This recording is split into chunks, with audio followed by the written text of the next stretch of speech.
Hello, everyone. Welcome to another episode of Into the Hive Mind. This is another tournament battle report. It's been a little bit. I was not able to attend really any events over the summer, but now that we're back at end of August, I'm finally out here and actually putting the Subterranean Assault to the test.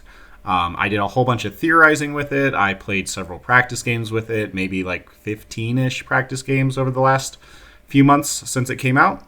But yeah, finally get to bring it to an actual tournament, and that is going to be the Fight Club August 2025 GT. This is a 90-person event, 6 rounds, nice and local for me. It was about 50-minute drive, not too bad at all, especially for 6 rounds. So that meant I got to drive down, play 3 games of Warhammer, go back home, sleep in my own bed, drive down, play 3 more games the next day, and gotta love that. So anyways, let's talk about my list. So like I said, I am playing the Subterranean Assault. Warning guys, we got some AI generated images here just for background. Let me know if you like this, or if you know this really triggers you. I can go back to just having regular Word docs, but no worries. We got some AI generated just backgrounds to throw on for these lists, give them a little bit of flavor. So here's mine. Again, Subterranean Assault is the detachment. Finally getting to bring this out for a tournament. And taking a first look at my list, the first thing you're going to notice, I actually took a big chunk of my assimilation swarm. Some of the things that were pretty unique in that I thought were doing actually really well, I transferred over. So with that, we have the Swarm Lord. Having these CP is incredible. Having the Vect Aura is also incredible. Getting that Vect Aura being able to teleport around the table is wherever you need it is obviously insane. And Swarm Lord rerolling 1s to hit is actually reliable damage that is incredibly nice. He doesn't really whiff anymore, which is awesome. Then we got a Biovore. Still good to have Spore Mines. Still good to do those area secondaries. And also importantly in this list, a piece to hold down your home. It turns out when you're teleporting all over the map, you need something to stick by in your home, and the Biovore does that for 50 points. So he's pretty great. Then we get to the wild card. I have 2 units of Shot Cannon Hive Guard. Knights are very much a thing, and I wanted to be able to kill them. So the nice thing about Hive Guard is knights have changed where they are no longer any knights with a 2-up save. And Hive Guard being a low AP 1, in this detachment you could ignore cover, and maybe that's not all that bad anymore. A unit of Hive Guard spending the strat to ignore cover and get sustained hits actually averages just shy of 15 wounds to a knight, and they can't rotate to deny that because you were only AP 1 anyways. So it would take, 2 full volleys to actually be able to kill a big knight from them. Both of those volleys requiring that strat. So obviously, they're not going to do it by themselves, and even both units hitting the same knight at the same time probably doesn't kill it, but takes a significant chunk out of them. And just the fact that the knights don't really have a recourse is pretty nice. They're also T7 4 wounds apiece with a 3-up save. They're very difficult to shift. And so that's kind of the vibe that I was going for here. Subterranean Assault has no defensive strats, so you need to rely on datasheet durability. So I tried going for some of the most durable datasheets that Tyranids have. That's what I'm trying to put in this list. Next up, we have a Lictor. They're just incredible. You need some kind of, deny scouting forward. Give yourself at least 1 pocket to be able to go to turn 1, and the Lictor's there for that. 11 Neurogaunts. These guys are literally here for a screen. There's actually quite a few armies, Black Templar especially, but also Blood Angels, that can just charge you turn 1. And basically I learned I need a screen. So, because basically Sword Brethren, with Castellan and Marshall, they kill anything in this list. I actually, in a practice game, basically I had that one unit picked up 2 Maleceptors in a single go, so I needed a screen specifically for that unit. So that's why I have 11 Neurogaunts. They're literally just there to provide that screen. Then I have 2 units of 3 Pyrovores. Again, we're going for tanky. Pyrovores are very durable for their points. They're not that difficult to kill, but they're only 105 points for 3, and they normally require more than that. So that's why they're there. The other thing is they strip cover, and that combines incredibly well with the Hive Guard, who very much need to be ignoring cover. So having the Pyrovores there to do that. They also form a pretty good wall. Both Pyrovores and Hive Guard do not want to be touched, otherwise they can't shoot. But I would much rather have these Pyrovores right up close and personal, right in my opponent's face, with those big 80 mil bases blocking my opponent's movement, and overwatching the second they move, rather than them touching my Hive Guard. So Pyrovores are also great for that. And then we have a single Pyrovore. This guy is literally there to strip cover and do actions. Really good at both of them. Then we have 3 units of 5 Raveners. These are obviously my tunneling units for the Subterranean Assault.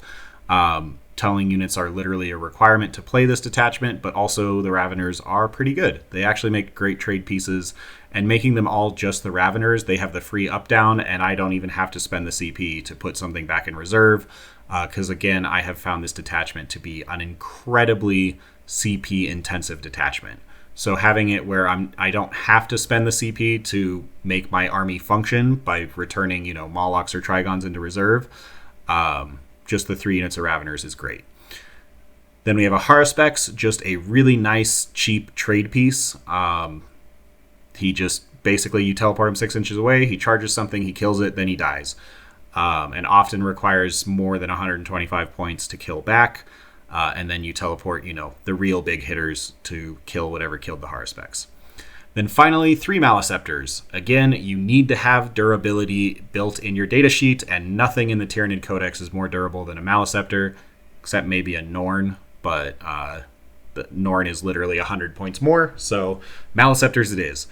Also with that inbuilt -1, teleporting that 6 inches away, putting it in your opponent's face and saying, you're -1 to hit, and I'm T11, and I have a 4-up invuln, is just incredibly good. Plus, this gives me some of that anti-elite infantry, which is very prevalent in the game right now, and they combo very nice with the Pyrovores and the ignore cover as well, because they are only AP2.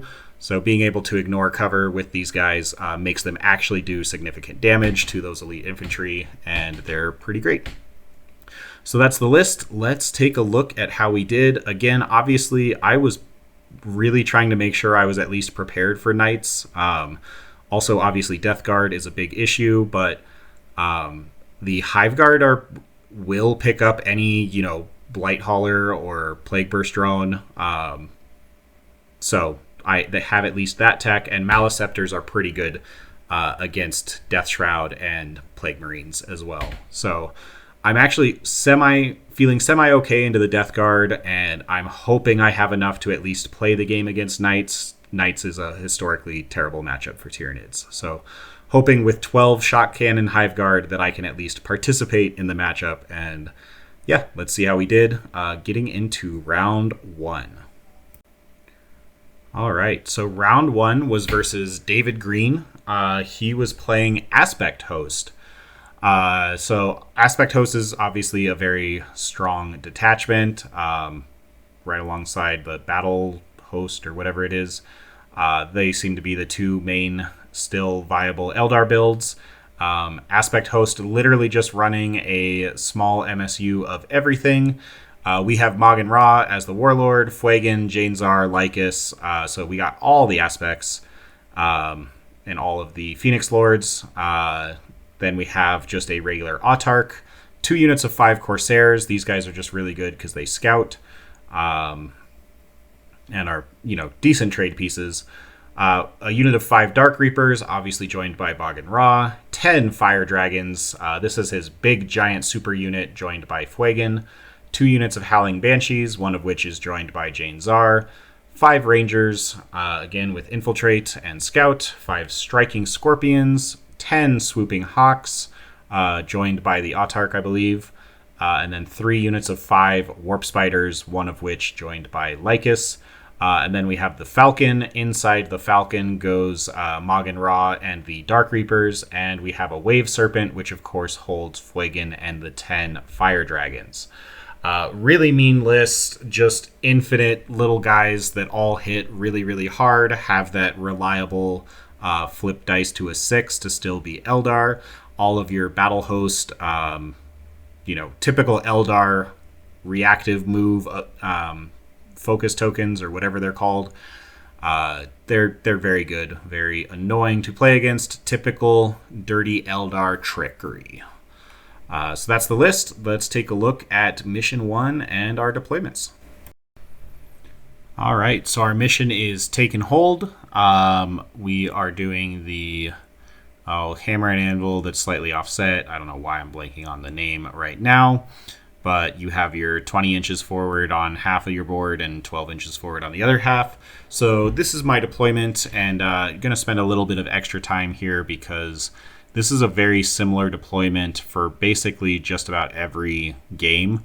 So I'm going to go over why I'm deploying like I did, and then for just about every game I had the same thing. My reserves were the absolute same for everything, but we'll get to those in a little bit. So essentially, we have all 3 Ravener units are deployed on the board, all of them out of line of sight. Just in case my opponent goes first, I can pick all of them up and they can come down and start making tunnels turn 1. Just about everything else is trying to hide as much as possible, but not in such a way that they can't even interact with the game. So if anything is poking forward where it can be seen and shot, it's going to be either the Haruspex or a Maliceptor, depending on the matchup.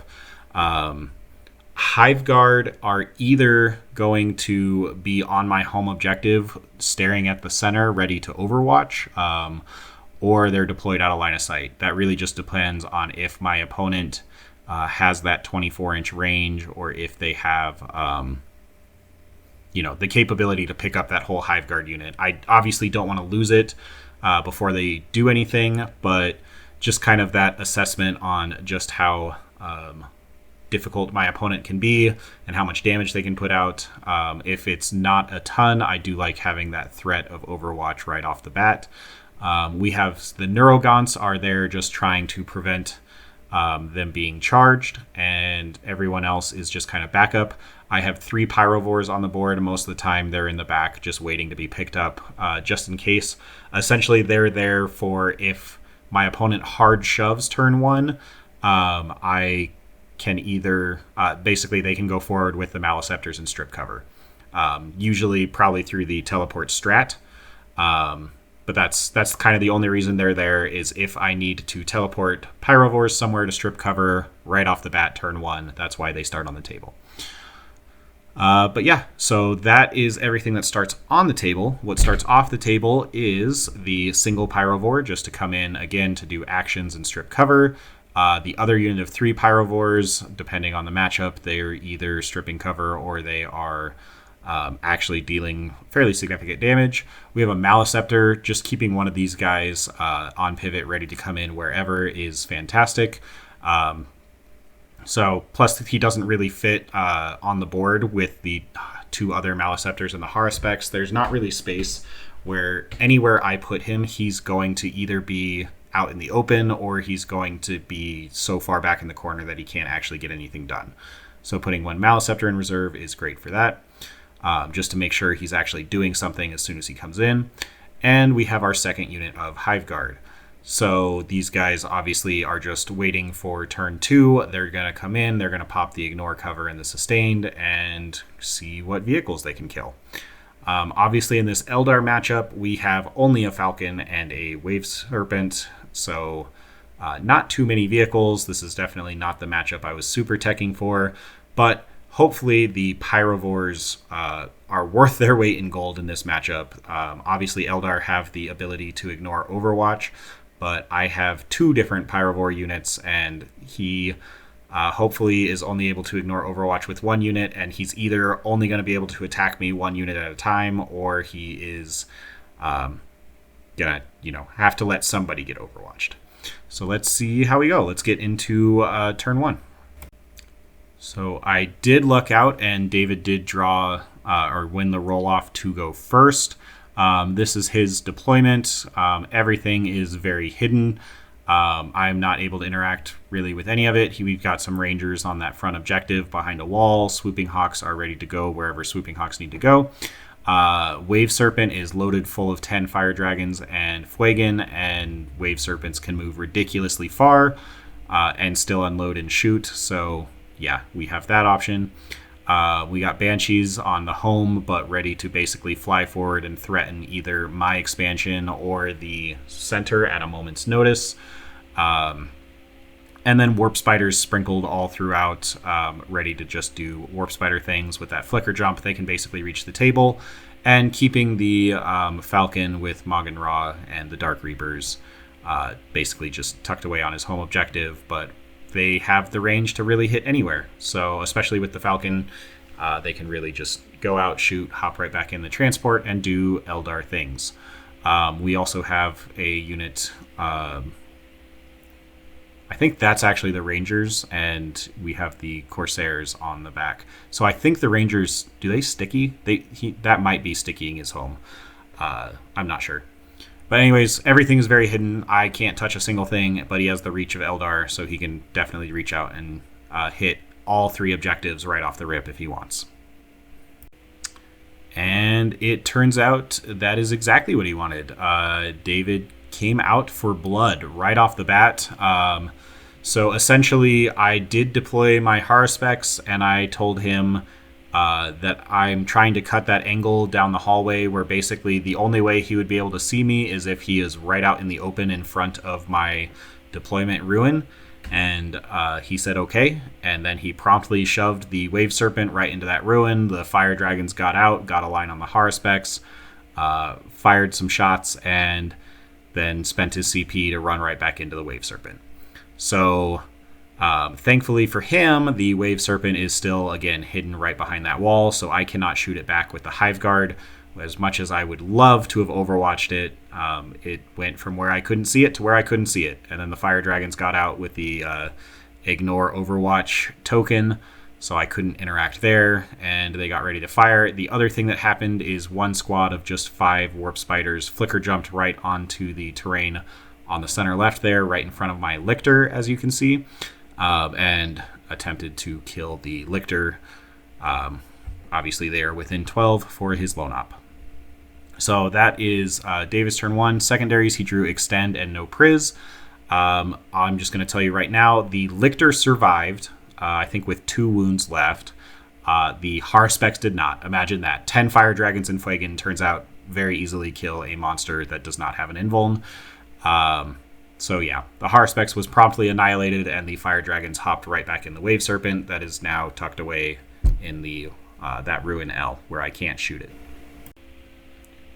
So then we get to my turn 1. I draw Engage on all fronts and Bring It Down. So for Bring It Down, again, the only targets are the Wave Serpent and the Falcon. The Falcon is on his home, so I'm definitely not touching that. The Wave Serpent, however, he is tucked fully in that corner of the wall, so that means he is within an inch of the wall. Kind of a mistake there, I think, but if he's further back than an inch, then the Fire Dragons wouldn't have been able to get out and all shoot me. So it was some give and take there. But basically, especially because I drew Bring It Down, I'm like, you know what? I'm going to go for the throat. So I put all my Raveners up in reserve. I mean, I did that anyways. And then when I came back in, I basically decided to just go for it. And I put down 1 Ravener squad on my home ruin to create a tunnel there. And then everyone else tunneled 6 inches away from that Wave Serpent and got ready to charge. I then spent a CP to teleport my Maleceptor forward from my home tunnel into the center tunnel, and spent another CP to give the aura of reroll charges. And everybody made it, so that was great. And then on top of that, I knew if I could get 1 Ravener squad and the Maleceptor to kill the Wave Serpent, that the Fire Dragons really would only be able to get out to currently the right side on this image. And then I would still be able to activate that Ravener squad. They could pile into the Fire Dragons and start wailing on them, and more importantly, tie them up in combat. So that's what I was really hoping for. And I got lucky, and that is exactly what happened. My Raveners managed to deal, I think, 14 damage by themselves. I rolled really hot. I might have actually even gone with the Maleceptor first. But it did take the second unit to kill it, but I think it only had...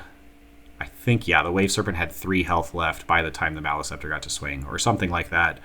Either way, the final Ravener squad right on the center objective there had not gone yet when the Wave Serpent died. Really, the only spot for him to fit 10 Fire Dragons and Fuegan was to the right of the vehicle.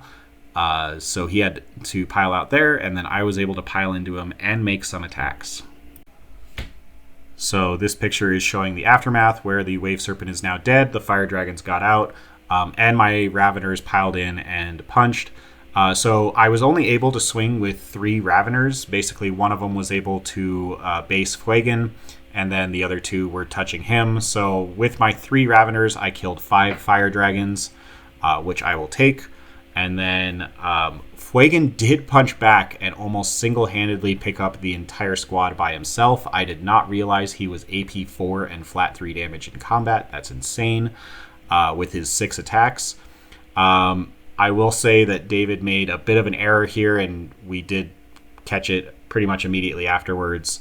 Like at the end of my turn, I did ask him, I was like, wait, are you able to flip that die in combat? Because basically Fuegan did 4 wounds that all went straight through and killed 4 Raveners. And he was just like, oh, dang it, yeah, I am.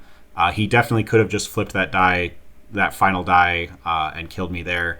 But he'd already rolled the rest of his attacks from the other Fire Dragons, and knowing that they were not enough to deal the final 3 wounds to that last Ravener, he didn't ask if he could still do it.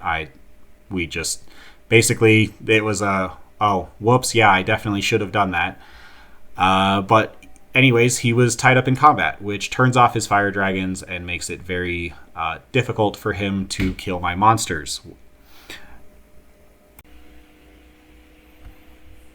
Then we get to David's turn 2, where I decided, since I already kind of went for it, and I've got a Maleceptor right up in the front, that I was going to pop Shadow in the Warp, because if I could keep Fuegan in combat, I will say I also assumed he had a fallback shoot and charge strat, so I was trying to stop Fuegan and the Fire Dragons from doing that. I guess maybe he doesn't in Aspect Host. But anyways, that's why I popped Shadow in the Warp, was to make it where he couldn't fall back, shoot, and charge. That's also another reason why I was kind of fine not giving him the freebie to flip the die and kill me in combat, was because I thought he would just spend a CP to be able to do it anyways. But I guess he doesn't have that ability. So anyways, I popped Shadow in the Warp. His Rangers, his Corsairs on the objective, they are OC2. But they did fail, so that actually did take 5 primary away from him. And as you can see, the Warp Spiders also failed. Fuegan and his squad did not fail, so they were able to fall back if they so wished. But yeah, let's get into the rest of David's turn. He drew Cull the Horde, which is obviously not possible against me. And then Area Denial and Defend. So Defend is pretty easy. He's already got his home. But Area Denial, there is currently a Maleceptor sitting right there. So he does have to kill that Maleceptor to be able to get Area Denial. And as you can see on the graph, unfortunately, he is unable to. He does fire all of his Dark Reapers into it, but the Dark Reapers are wounding on 5s. He does fire his Bright Lances into it. I managed to make one, fail one. Essentially, the Maleceptor ends up living this turn with about 3 wounds left, I believe, after everything, which does prevent him from getting Area Denial. Fuegan does kill the one Ravener in combat. I don't even think I kill a Fire Dragon with the one guy. And he does manage to kill the other Ravener squad that is up against the wall there. I don't remember with what. But yeah, basically, the Maleceptor is left barely alive. I lose all my Raveners, so I did tie up the Fire Dragons at least for one turn, but I did lose 2 full Ravener squads to do it. But I also demeched them, which is very critical in this Eldar matchup. Oh, there we go. We can see. So yeah, the Falcon came out, the Dark Reapers got out, shot my Maliceptor, and he also fired the 2 Dark Lances at it from the Falcon itself. And I believe he fired Lycus into him as well. And basically, the Howling Banshees managed to pick up the Raveners, and the Warp Spiders with Lycus charged in to try and finish off the Maliceptor in combat. I think he currently has 5 wounds, and then, he went down to about 3 and killed maybe a Warp Spider in return. That was the end of David's turn. And then we go into my turn 2, where I do score 10 for the Taken Hold. I have my expansion that I think a Maliceptor is just sitting on, and I have my home. So this is my expansion objective. Also has a Maliceptor on it that also got attacked by Jane Czar and Howling Banshees. However, because I am not infantry, they are much less effective. I do think Jane Czar with some dev wounds did like 6 damage to me. So I think I'm at, 8, I believe sounds about right. He did also have some Corsairs there that the Maliceptor charged and killed 3 of them last turn. And then between either the Shadows or their normal Battle Shock, they failed one of them. But more importantly, Jane Czar is there. Was Jane Czar also Battle Shocked? I feel like she was, because otherwise how did I get the 10 on this objective? No, never mind. Nope, I don't know. Obviously, I got a 10, so I guess Jane Czar is probably Battle Shocked as well. Either way, I also drew Recover Assets and Establish Locus. So you do see a 4 on that Establish Locus, so somebody did that. I have a hard time remembering exactly what. It might have been the single Pyrovore, but I'm more inclined to think it was the Raveners themselves. That's right. So with the Recover Assets and Establish Locus, so again, we're just playing Haymakers. I decided to just basically bring everything in. The only thing that did not come in was the 3 Pyrovores, just because they actually couldn't fit anywhere. Because I was loading everyone else in, I had Hive Guard that essentially showed up right by his home to try and take some pot shots at the Falcon. I had a Maliceptor also show up there, and since I only had 1 squad of Raveners left, they showed up near the end, and I forget which is which, but between Establish and Recover, one of them, I think Establish only has to be within your opponent's deployment zone, not wholly within.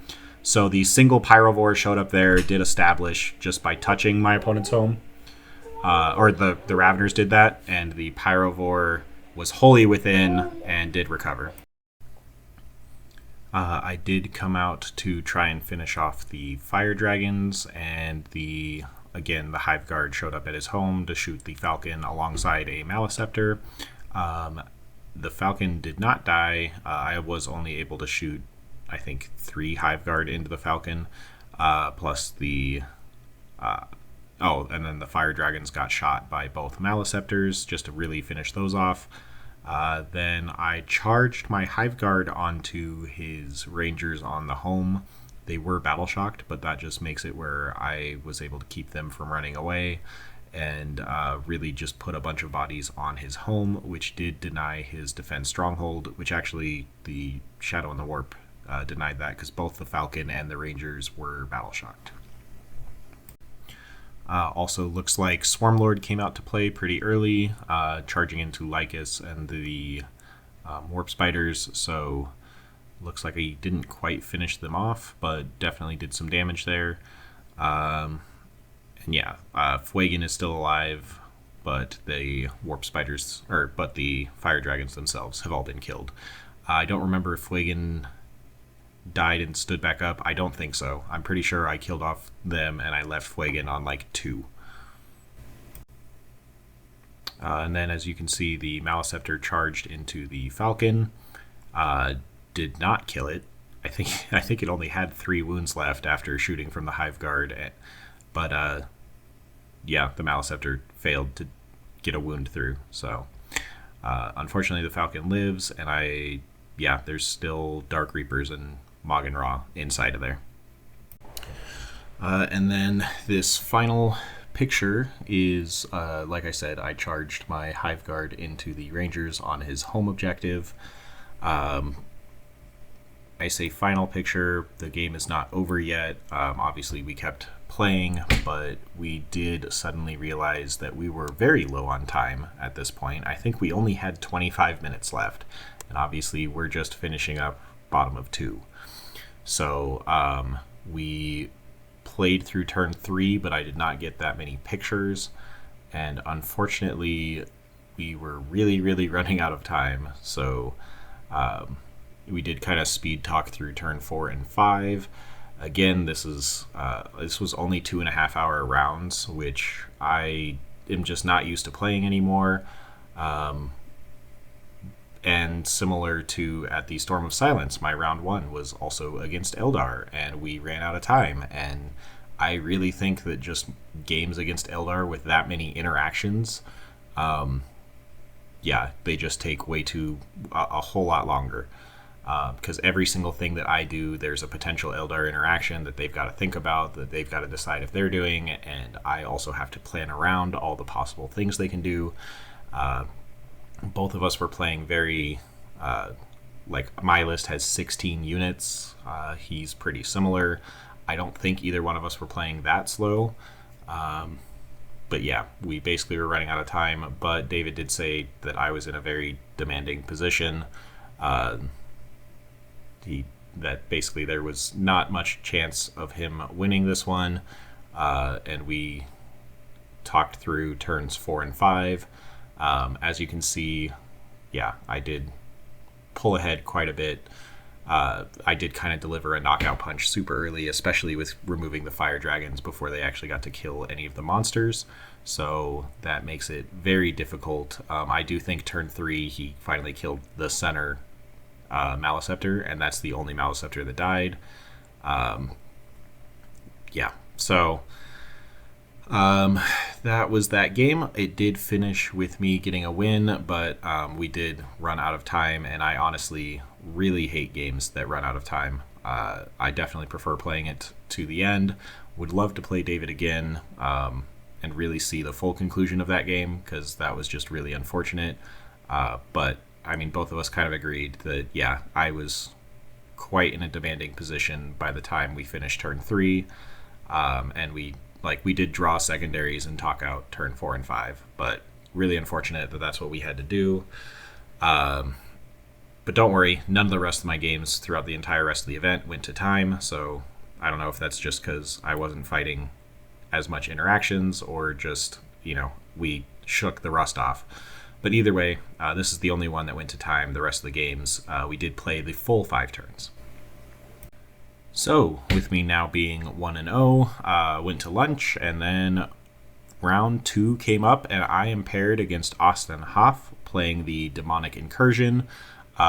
This is your typical demon monster mash list. We've got Be'lakor as the Warlord, a Bloodthirster with the Argath King of Blades enhancement, a Lord of Change with the Everstave enhancement, and Scarbrand and the Blue Scribes rounds out all the characters. Then we have 2 units of 3 Nurglings, 2 units of 10 Plague Bearers, 3 individual Beasts of Nurgle, a unit of 3 Tzeentchian Flamers, and a unit of 5 Khorne Fleshhounds. So nice little bit of everything, except obviously Slaanesh, because Slaanesh is either always...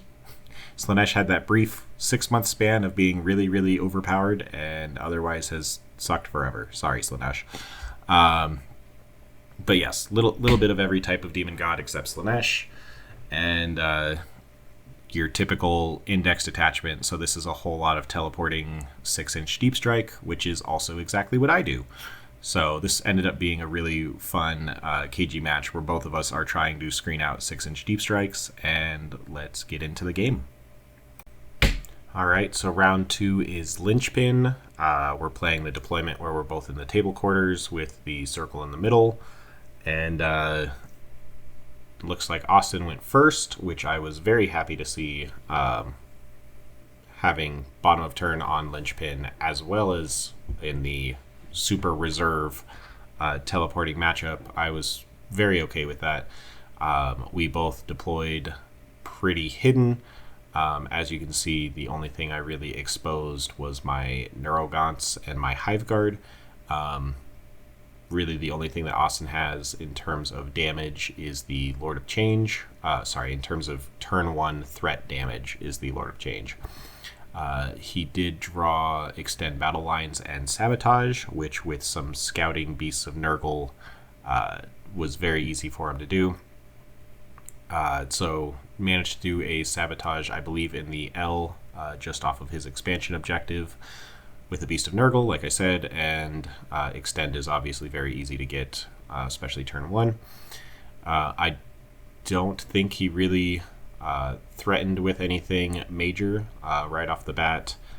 The only thing is he did very intentionally have his Bloodthirster basically touch the terrain of his home objective, where I would technically be able to see him and try, and he literally said, "This is bait. Let's see how aggressive you're feeling," is literally what he said to me as soon as he put it there. He's like, "I might regret this, but also this is very much bait. Let's see what kind of game we're gonna play." I will clarify that Be'lakor did give off the 18-inch Lone Op enhancement, so in order for me to shoot that guy, I would have to get incredibly close to the rest of his army, which is why he was saying it was bait, seeing if I wanted to take a trade just to get some pot shots off pretty early. And then with me going second, that did allow me to pick up all of my Raveners, and I don't remember if I put anything else in reserve, but I know I picked up all the Raveners, made a bunch of tunnels, and I decided to take the bait.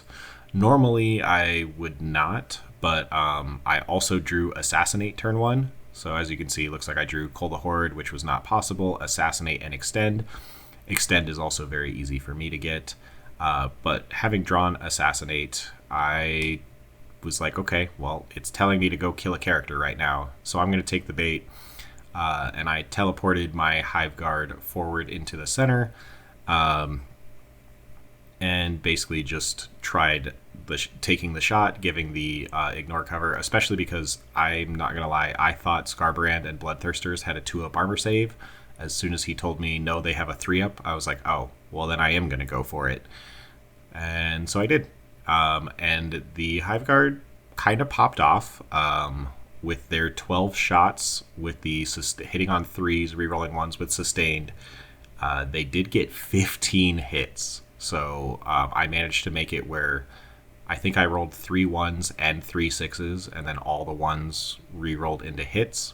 So I had 100% success rate plus 3 sustained.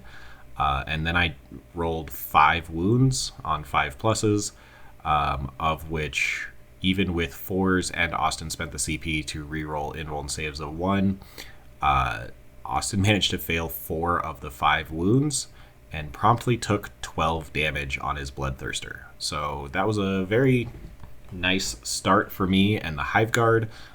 Again, I was actually kind of complaining that, oh look, I brought all this haywire, and then I go up against Demon Monster Mash, which historically Tyranids are not very good into.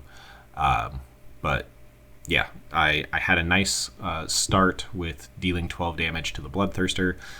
He did then take a Battle Shock on him and passed, so he did heal 3 wounds back and go to where I only did 9 damage and put him right at half, basically.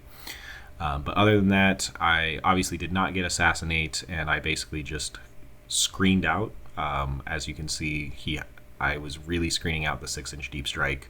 That was another reason to basically push the Hive Guard forward, is I got to screen out the whole board. So then we get into Austin's turn 2, where he drew Bring It Down and Recover Assets. Recover Assets is a very easy thing to do, at least in his home and the midfield. Again, still has like Plague Bearers on his home and Beasts of Nurgle roaming around. And yeah, he Bring It Down. He does have to kill a monster. None of my monsters other than my Haruspecs are super exposed, and anything that goes to kill the Haruspecs would be it'd be in combat, and they'd be right next to a Maleceptor and Swarmlord and Pyrovores and my Raveners, and yeah, basically anything else that I would actually be bringing in turn 2. So any serious commitment from him would be really difficult. I probably would kill whatever went to go kill the Haruspex. So he ended up not going for trying to kill the Haruspex, but he did easily get the recover assets. And what ended up happening is the Bloodthirster then went to go get some revenge on the Hiveguard, who did promptly overwatch him, feeling really good about doing their 12 wounds, and they promptly did 0 damage. So you win some, you lose some, and these Hiveguard definitely lost some, and the Bloodthirster promptly picked up all 6 of them. So yeah, that was that.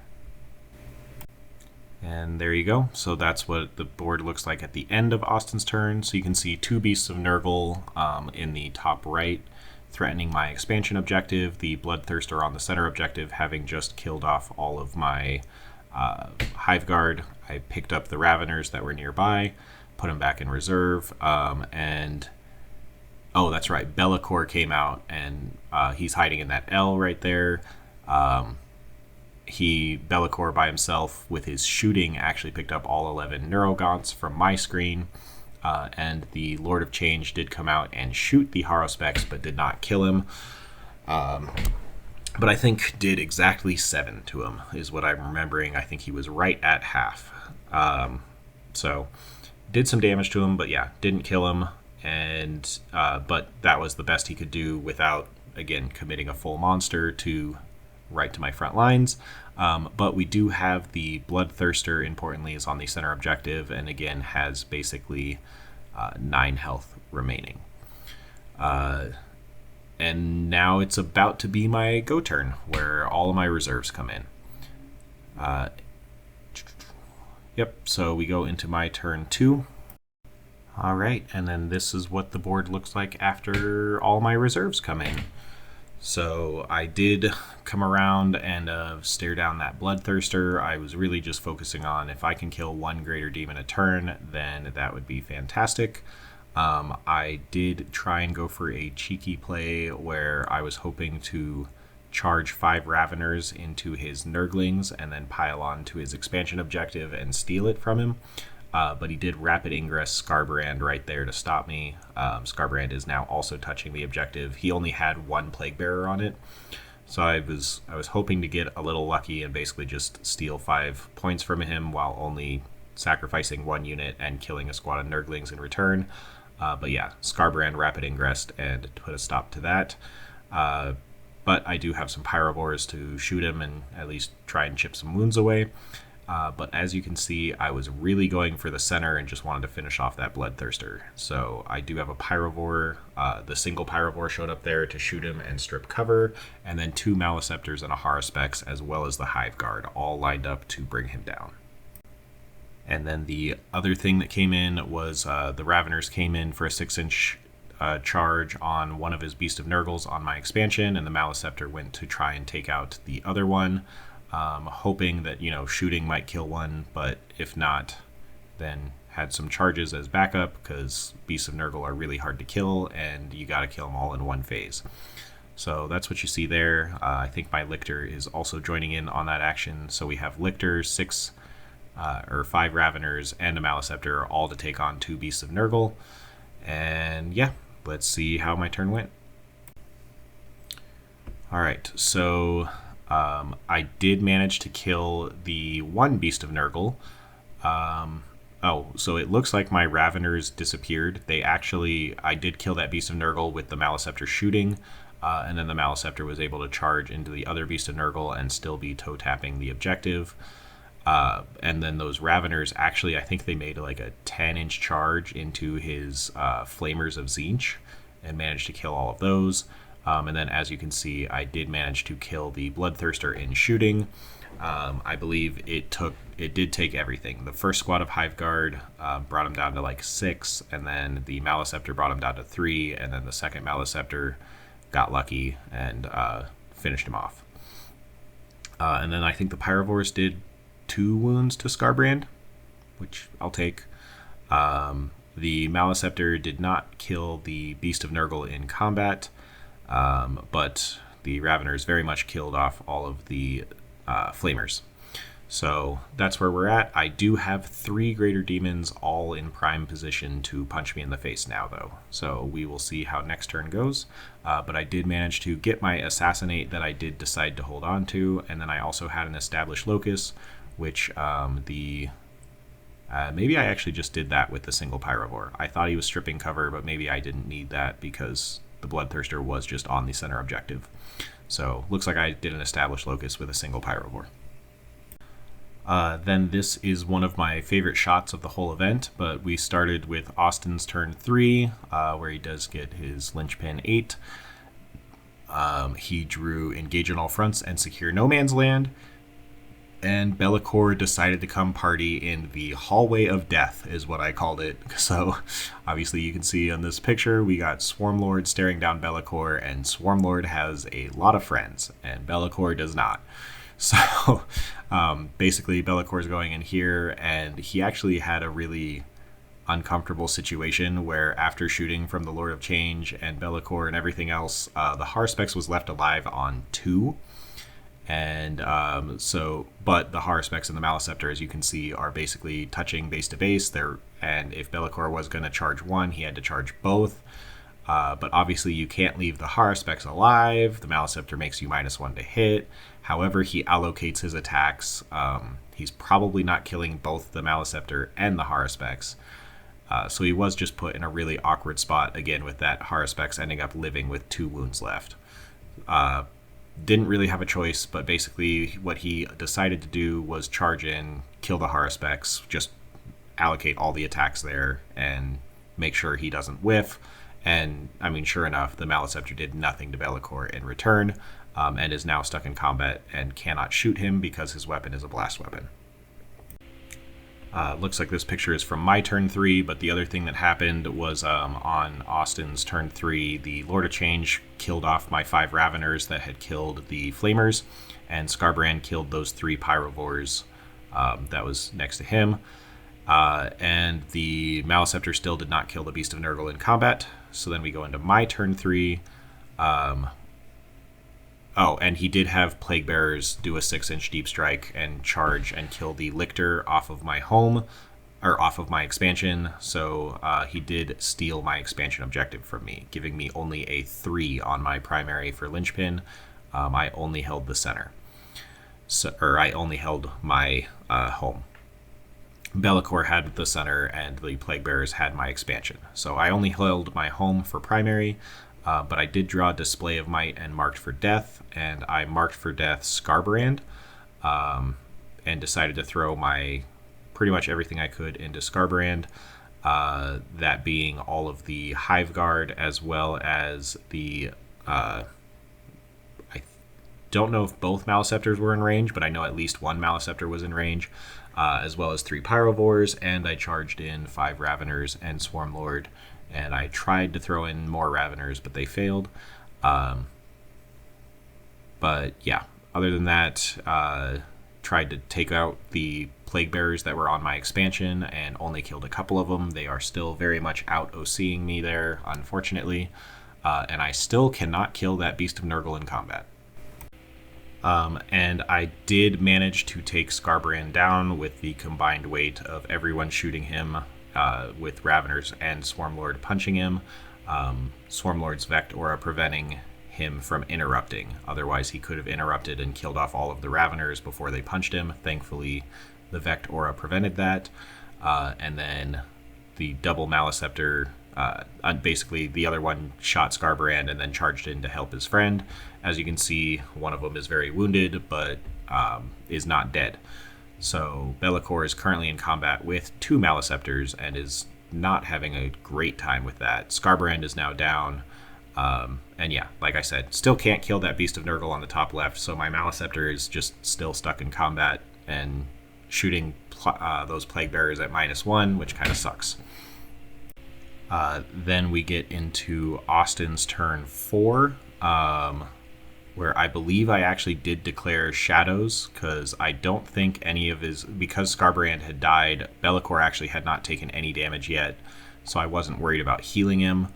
I declared Shadows. I don't think anything super relevant failed other than his Plague Bearers might have failed on... I don't know. Something failed. Nope, I don't think anything failed. Sorry. He held his home and my expansion, actually, at the beginning of his turn. Because Be'lakor failed. That's what Matt... or that was the big one, but it wasn't a primary swing. Be'lakor did fail, which was kind of funny. Nobody else really failed. Looks like... Oh, it was Be'lakor and all the Nurglings. That was it. Anyways, so he did get an 8, having my expansion and his home for primary, and he drew Assassinate and Cleanse. His only Assassinate was Swarmlord, and he did not have much to really interact with Swarmlord, as Swarmlord was on his expansion objective, having just killed Skarbrand. Be'lakor was currently occupied with Maliceptors, so he could have shot me with his Lord of Change, but I did have cover and a 2-up save, so I think he went for it, but he did not kill Swarmlord. I think he put me down to like 4 of my 10, so did not get Assassinate there, but he did go for the full cleanse, with basically putting Hounds to take the objective from me, with his other Plague Bearer squad to take his expansion back, and then his remaining few Plague Bearers managed to cleanse his home, or my expansion. And then obviously this picture is getting into my turn 4, so I did have the other unit of Pyrovores come in to finish off those Plague Bearers on my expansion. Notice the Maliceptor is still in combat with that Beast of Nurgle. I still cannot kill it, which is pretty funny at this point. And Swarmlord teleported over into the center to help out against Be'lakor. With my 5 Raveners taking out the Hounds of Khorne, as well as trying to do some significant damage to the Plague Bearers down there to try and steal the expansion away from him. And it worked pretty well. Swarmlord did manage to kill Be'lakor and put another Greater Demon notch on his belt, so he's now taken out Skarbrand and Be'lakor, and is still alive. So way to go, Swarmlord. The Maliceptor still in combat with that Beast of Nurgle, but I have managed to take my expansion objective back. My Raveners did kill off the Hounds and a decent chunk of the Plague Bearers, but because they are OC2, he does still own that expansion objective. So getting into Austin's turn 5, or maybe he doesn't. That actually looks like a 3. Sorry, it's a little blurry for me, but Austin's turn 5 looks like he just owned his home, as well as he drew a Marked for Death and no Priz. I don't remember what the Gamma target was. I believe it was the Raveners on his expansion objective, and he just had the Lord of Change pick those up pretty easily. And then this is going into my turn 5. So obviously I had bottom of turn, so I was able to basically march forward towards the center and take all the objectives, getting myself a nice big 15 primary. Hilariously, I also got a Challenger card, which was, basically be in all areas of the board. I also finished off my Sabotage, got a 4-point Engage and a 5-point Tempting Target, and ended up winning the game by 17. So kind of funny that I got a Challenger card turn 5. Obviously, there's a lot of opinions about that, that I got a Challenger card and then won the game by 17. That is what ended up happening. Swarmlord did not kill the Lord of Change to get that 3rd Greater Demon notch under his belt, and also, most importantly of all, the Maliceptor once again could not kill that Beast of Nurgle. I was doing 3 smash attacks a turn and basically getting 1 through every round, and I had to roll a 6 to get the kill on my damage, and it just never happened. The few times that I got 2 through, he'd save 1 on his invuln, and then the one time that I actually got 3 wounds through on that Greater Demon, he did manage to make 2 5-up invulns, and I still didn't roll that 6. So every turn, the Maliceptor got 1 wound through, but didn't roll a 6 for damage, and that Beast of Nurgle and that Maliceptor were basically punching each other from bottom of 4, so that's going to be 7 rounds of combat that the Maliceptor could not kill a Beast of Nurgle. It was pretty funny. Anyways, yeah, Tyranid victory by 17 points. All right, so I am now 2-0, and we are going on to round 3. Historically, round 3 is where I tend to slip up at most tournaments, and that tends to be my first loss.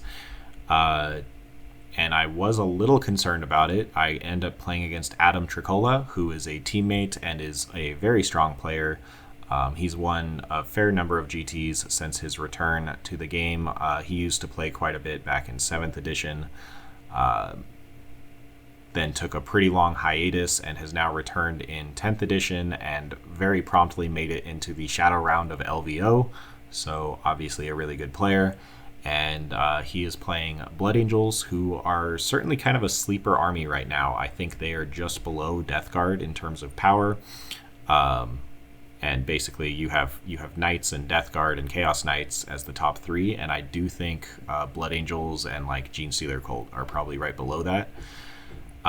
So yeah, we'll see. This is going to be interesting. Obviously, very good player, very good army. He is playing the Liberator Assault group. That is your standard Blood Angel index detachment, where it's all about melee. He gets +1 attack, +2 strength on the charge, and has lots of stratagems based on charging me and falling back and charging me again and getting lance when he charges me, stuff like that. So his list is Captain with Jump Pack, a Chaplain with the Speed of the Primarch enhancement. I'm not actually sure what that does. I'm assuming it gives them fights first. Another Chaplain with Jump Pack, or Captain with Jump Pack. Nope, Chaplain with Jump Pack. Commander Dante, who is his Warlord. Lieutenant with Combi Weapon. Space Marines never leave home without this character. He's just a really good action monkey. You've got the Sanguinor, one of the best characters in the game, in my opinion. He's just does a really unique, fun interrupt and fights first thing, basically saving any unit across the table. A giant 10-man Assault Intercessor with Jump Pack unit. They are joined by the Captain with Jump Pack. 2 5-man Assault Intercessors with Jump Packs. I don't think there's any characters here that I'm remembering. They just are, nice small trade pieces. A big 6-man Blade Guard Veteran squad who go with the Chaplain with the Speed of the Primarch. So this is the Fights First unit. 2 Gladiator Lancers just to have some anti-tank shooting. A unit of 5 Infiltrators to have that 12-inch deep strike, no deep strike bubble, which obviously concerns me a decent amount. A unit of 3 Sanguinary Guard, a unit of 6 Sanguinary Guard, both of them being led by characters, Dante leading the 6 Sanguinary Guard, a unit of 5 Scouts, and 5 Vanguard Vets with Jump Packs, rounding out the list. Very strong list, very strong player, like I said, so let's get into round 3. Alright, so we are playing Terraform, and I am finally going first for the first time this tournament. Not too upset about that, honestly. Of all missions to go first, Terraform is a pretty good one to do that. However, my secondaries that I drew right off the bat were no prisoners and overwhelming force. So I can't really get either of those. As you can see, here's kind of our deployment, where I did deploy reasonably aggressively, knowing that he only has the 2 Lancers to shoot me. So I basically put the Maleceptor and the Haruspex out kind of as bait, saying, yes, you technically could shoot me, but the angles are so shallow that in order to do it, you would basically be handing me a Lancer. Also knowing that, if he were to charge me right off the bat, I'm basically staying just far enough that it's going to be pretty difficult for him to charge me turn 1. But I ended up getting first turn, and yeah, completely dead secondary draws. Obviously, he deployed super defensively. We are deploying with the diagonal deployment. And essentially, yeah, I just ran forward. The Lictor terraformed the center, and I think some Raveners terraformed my expansion objective. And that was really it. That was my turn 1. Yep, so as you can see, I didn't even move my Neurogaunts that I deployed on the line. The Lictor came forward and terraformed the center. The Haruspex pushed up into the terrain, just basically relying on the L walls to protect him, just to make room for the Maleceptor to push forward as well. And then everyone yeah, everyone just tried to hide behind that L in the by my expansion objective, while the Raveners just towed onto it and terraformed it, telling him he has to send stuff onto the objectives to trade with me. And passed the turn with a whopping 0 points, hoping I'd get a challenger card. And then on Adam's turn 1, he ended up drawing Established Locus and Sabotage. So he started sabotaging with his Assault Intercessors with jump packs on his expansion objective, which you can see down there. And other than that, he kind of pushed forward and just staged right behind his L to kind of match what I was doing. The Lancers did push forward, but not enough where they had any firing lanes. They just kind of positioned to prepare for next turn. Really, the only thing that happened was, I don't remember if that's Vanguard Vets. No, it's not Vanguard Vets. I think that's just a unit of regular Assault Intercessors plus some Scouts walked onto the center to basically take it away from me, and they also just terraformed. He did put Oath on the Lictor, and I think he shot me with, was it hand flamers, bolt pistol? I don't know. Something. Oh, it was the heavy bolt pistols that I think Assault Intercessors have. Chipped away a couple damage off of the Lictor, but that was really it. And then passed the turn. But importantly, because we're playing Terraform, I have terraformed my expansion. I terraformed the center, but he terraformed it immediately back to him, and he terraformed his expansion. So now moving forward, because it starts scoring on turn 2 on, he is getting the center and his expansion for Terraform, and I am only getting my expansion. So then we look at the start of my turn 2, and that's why I get a 10 primary, is I held my home plus my expansion, plus 1 point for terraforming my expansion, and 1 point for terraforming my expansion in his turn. I held on to both No Prisoners and Overwhelming Force, and because I decided, it's worked for me all day. Turn 2, it's go time. Let's just punch him in the face and hope it's a knockout punch right from the get-go. So basically I took advantage and I brought in my Maleceptor from reserves, as well as I teleported another Maleceptor over to the right flank on his expansion objective, shot and killed off the 3-man unit of Sanguinary Guard, and then promptly charged into his jump pack Assault Intercessors with a Maleceptor, which he promptly heroically intervened with Dante and friends, followed immediately by the Sanguinor. And I was sitting there and I'm like, oh cool, that means my other Maleceptor now has like a 4-inch charge, which he promptly failed even with the reroll. So I rolled a 3 and then had my free reroll into a 2. And yeah, the Maleceptor ended up just sitting on the objective watching his friend getting absolutely annihilated by by literally 3 different units of Blood Angels in combat. But that's okay. The other Maleceptor went into the center to fight some Scouts after shooting and killing an Assault Intercessor squad. And then yeah, this is what the board looks like at the end of my turn 2. So surprisingly, the Maleceptor's friend did manage to survive combat with all of them. And as you can see, I did kind of hard shift my flank in. Oh, that's the other thing, was my turn 2. The Hive Guard did show up in the top center, 6 inches away, and shot and killed his Lancer that was staged up there. So good job, Hive Guard. You actually went and killed a vehicle. And then, yeah, this looks like this is Adam's response with his turn 2. So again, for Terraform, he held his expansion plus his home, and then he has terraformed the center and his expansion. So that's getting 2 points per player turn, which is 4 points there for the round. He did finish his sabotage. Again, the whole reason that I charged the Maleceptor in was to kill the Assault Intercessors, but after he interrupts or heroically intervenes with Sanguinary Guard, I did try and kill a few of those juicier targets with the Maleceptor. Unfortunately, I did not succeed. And then he also drew No Priz, which I don't remember what all he killed, but as you can see, everything is in combat from the start of his turn 2 on. Literally everything. The entire board is in combat. So here is this Chaplain with the Fight's First Enhancement and 6 Blade Guard fighting over the center. I did heroically intervene with the Lictor, hoping to precision out said Chaplain. and basically take away his fights first and his +1 to wound while he's fighting a Maliceptor. I figured that would be a very efficient use of 1 CP.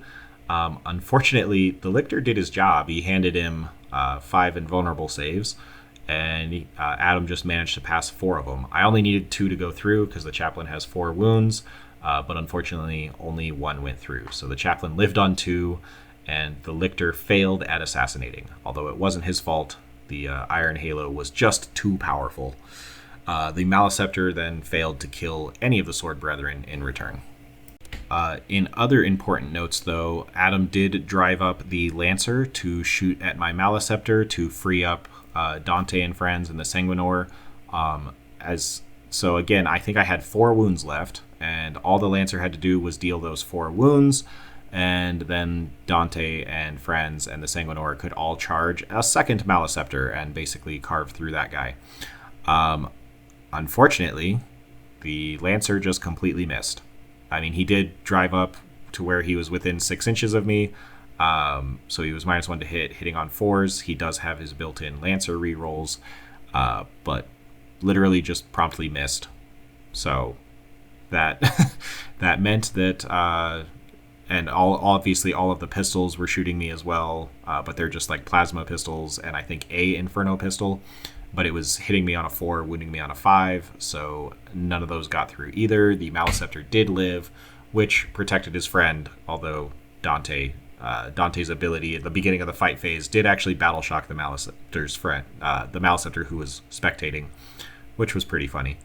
But yeah, honestly, managing to keep those guys tied up for 2 full rounds of combat, I did die in this round of combat, but having that Maliceptor take all 3 of those units of Blood Angels punching him, plus the Lancer shooting him to die, I will take that. Good job, Maliceptor. You did great work. And yeah, this is what the board looks like at the end of my turn 3 movement phase. So I have brought forward the Neurogaunts to screen as is their job. And as you can see, I've lined up all the Pyrovores to try and strip cover from everyone, and the one Maliceptor is getting ready to fire off his flat 3 damage shots into Sanguinary Guard, who hopefully, the Pyrovores have stripped cover from. The Haruspecs showed up, so the Sanguinary Guard, the 3-man unit that had a captain, previously I had shot and killed the 3 Sanguinary Guard. The captain took 1 hit, and so he had 2 wounds left. That's what the Haruspecs is there for. He showed up to charge that guy, but hilariously, he actually just killed him with his tongue, which meant he didn't have a target to charge, but he got to eat a captain, which was pretty funny. And then, as you can see, I lined up to shoot at the Sword Brethren in the middle because I want to kill as many of them as possible since that unit has fights first. So I lined up to shoot those with Hive Guard. And again, I think I had a Pyrovore shoot over there to strip cover just in case. And as you can see, Swarmlord finally came out to play. I think he actually just walked forward from my home, and he's hoping to take those guys out, preferably when they've been whittled down enough that their fights first no longer matters. And yeah, this is the movement of my turn 3. And then this is everything that is in combat. So I did make the charge with the Raveners into the Assault Intercessors, and once again, Dante's squad decided to heroically intervene. So then I promptly charged first things first, I charged the Neurogaunts into the Sanguinor to prevent him from heroically intervening or attacking anyone else. I then charge Raveners into the back of the Lancer, plus the Maliceptor into the Lancer just as insurance. If the Raveners kill the Lancer, then the Maliceptor can pile into the Sanguinor and punch him. And then, yeah, like I said, the Raveners charged into the Jump Pack Assault Intercessors, and Dante's squad promptly heroically intervened again, wanting to kill those Raveners. And this is what it looks like at the end of it. So a lot of things died. As you can see, the Raveners did manage to kill the Lancer, which allowed the Maliceptor to go in and punch the Sanguinor. I did get 1d6 plus 1 damage through. I needed to roll a 5 plus to one-shot the Sanguinor. I rolled a 2, and then CP re-rolled it into a 6, and I did kill the Sanguinor with that one hit, so that was pretty good. The Raveners then punched into Dante's squad, killed 3 of them before Dante and friends brutally murdered all of them. And then I believe Dante's squad then proceeded to consolidate into my Raveners and Neurogants. I don't remember why. Oh, it was to contest the objective. Yeah, it was to get his primary because he needed all of them on the objective in order to steal it from me because they have a banner to make them all OC2. And importantly, my Neurogants failed their battle shock because of Dante's scary fight phase thing, which is what allowed him to then steal that objective. If the Neurogants had not failed battle shock, I would have out-OC'd him. But also, looking up above, Swarmlord did manage to finish off the Chaplain and the remainder of those Sword Brethren. And then at the top left of the board, you can see Adam did rapid ingress in with 10 jump pack intercessors and a jump pack captain.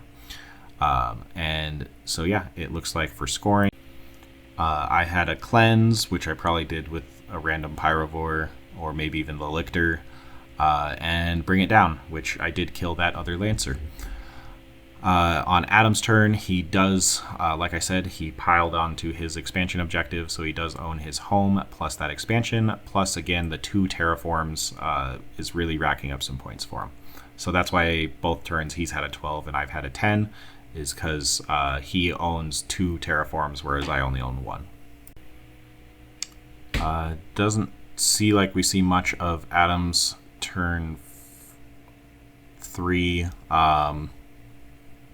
but basically his jump pack intercessors went up and killed off all of the Pyrovores, taking away my expansion objective, and yeah, Dante and friends, I think, killed off that Maliceptor as well. So yeah, it ended up with me being down to only a single Maliceptor, but this is looking like my turn 4. Swarmlord swung around, tried to make the charge into the jump pack intercessors. It was a 9-inch charge, which I failed. My Hive Guard did shoot into the unit and thinned down quite a bit. I got to fire at them from both angles, as you can see the Hive Guard from my home and the Hive Guard in the top center. Both managed to shoot the squad and I think killed like 6 of them. I have a Lictor and a Pyrovore on the center, and everyone else kind of tried to go and finish off Dante and friends. He's now in combat with 5 Raveners and a Haruspex and got shot by Pyrovores and a Maliceptor.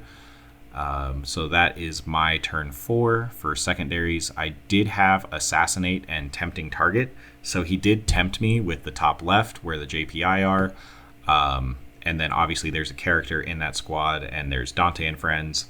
I actually did not manage to kill either of them in my turn, but I did elect to hold on to both of them, at which point during Adam's turn he did decide to charge the JPI into Swarmlord, hoping to basically grenade me, do mortals on the charge. Swarmlord did overwatch and killed another one, so I think he only had 3 guys plus the Chaplain. Unfortunately, the Chaplain's mortal wound ability did not go off. Swarmlord lived on 3, I think, and yeah, killed off the whole squad, including the Chaplain, which did get me Assassinate in Adam's turn. And then my turn 5, I basically cleaned up the rest of the board.